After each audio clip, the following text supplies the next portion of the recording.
Hello everyone, this is David, and tonight's movie that we watched is Godzilla 2000, or Godzilla Millennium, if you're watching the Japanese version.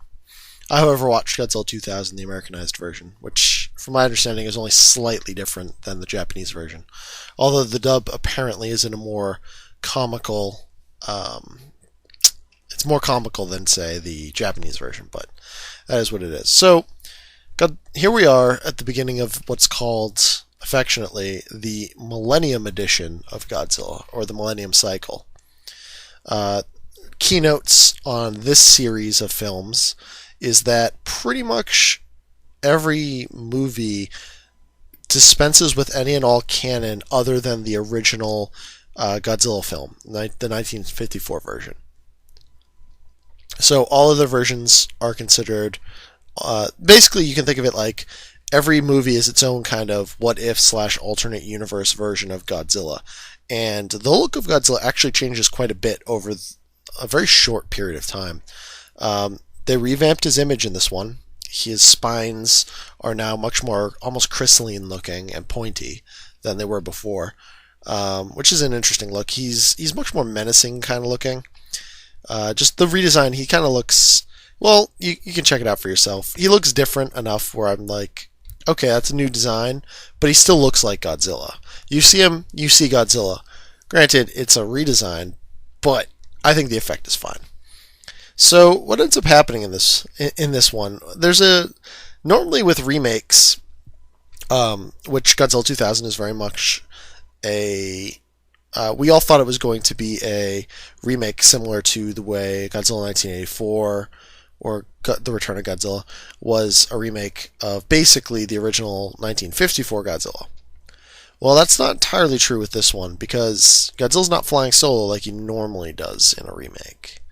And it isn't really a remake because we're already establishing that Godzilla exists and has attacked many times in the past. There stands to mention there is a monster in this movie, although he's only in the very end of it. He shows up for one fight, and his name, although I don't think he was ever named in the film, his official name is Orga, and he is a space alien, created through a combination of effects and Godzilla's DNA. So it's an interesting foe. Orga has a few special abilities. He can jump really well. He can absorb DNA from people.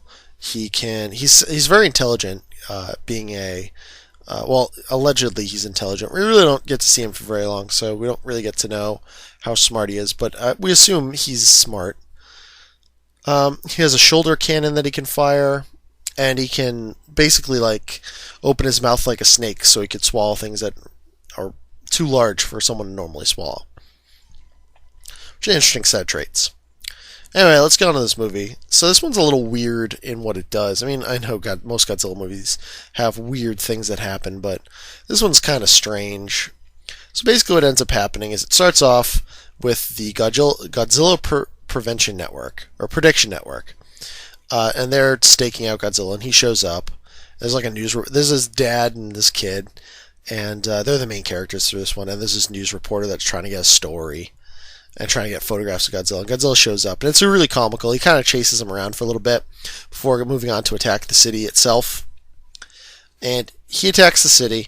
The CCI, the Crisis Control Intelligence, act against him. They kind of try to stop him. Godzilla goes back to the ocean.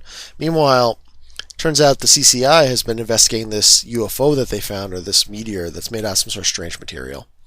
They lift it up to the surface, but as it's going, it starts... They inflate balloons to lift it, but as it's going, it lifts faster than the balloons and eventually passes them. And it absorbs sunlight. Turns out it's a crashed UFO of some sort that's been buried under the ocean for millions of years. Meanwhile, Godzilla is kind of going on the offensive. The UFO learns about Godzilla through some method and goes to intercept him. They fight. First the CCI fights them. It doesn't do anything, even though they've got new special stuff. But big surprise there. The UFO fights it. Godzilla gets injured.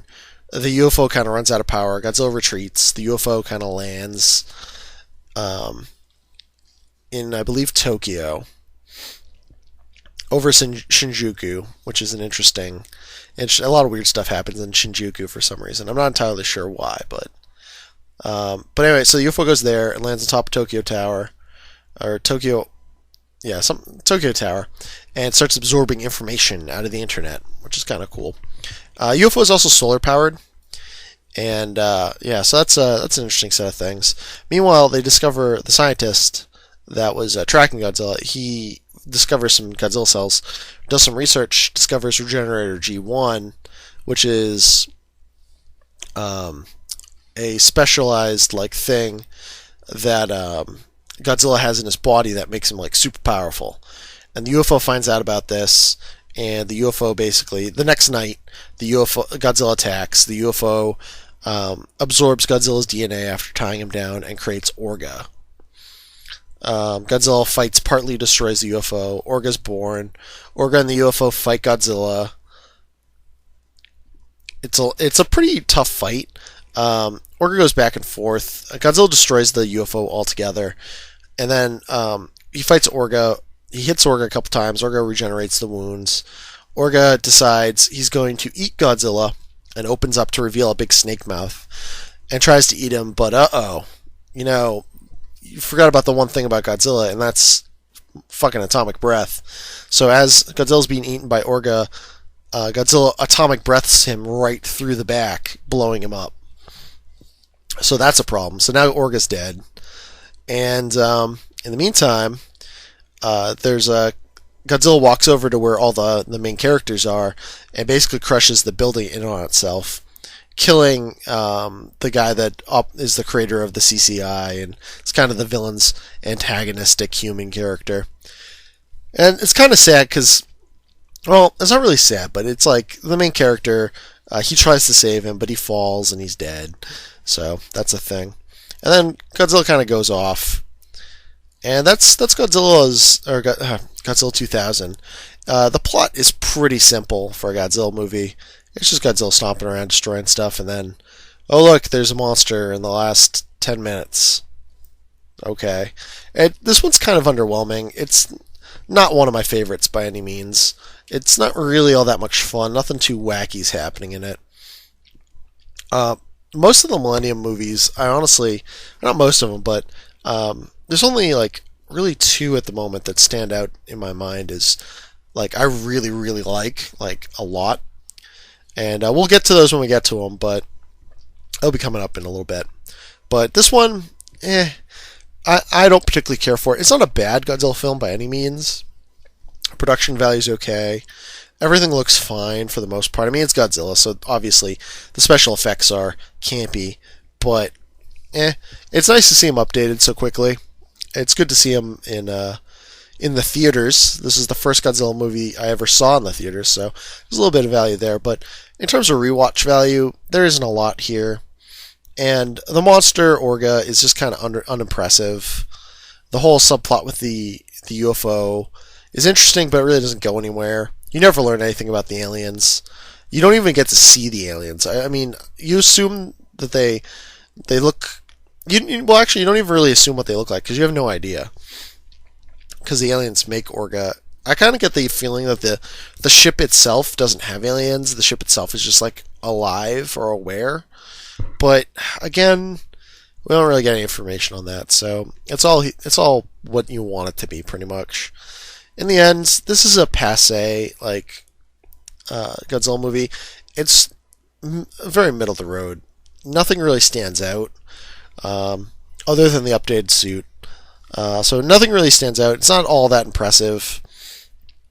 Orga's an underwhelming opponent. So yeah, that's about all I have to say. So tune in next time when we will be watching Godzilla vs. Megaguirus, and another ancient enemy from a review long ago rears its head again. But anyway, that's next time. But for now, good night, folks.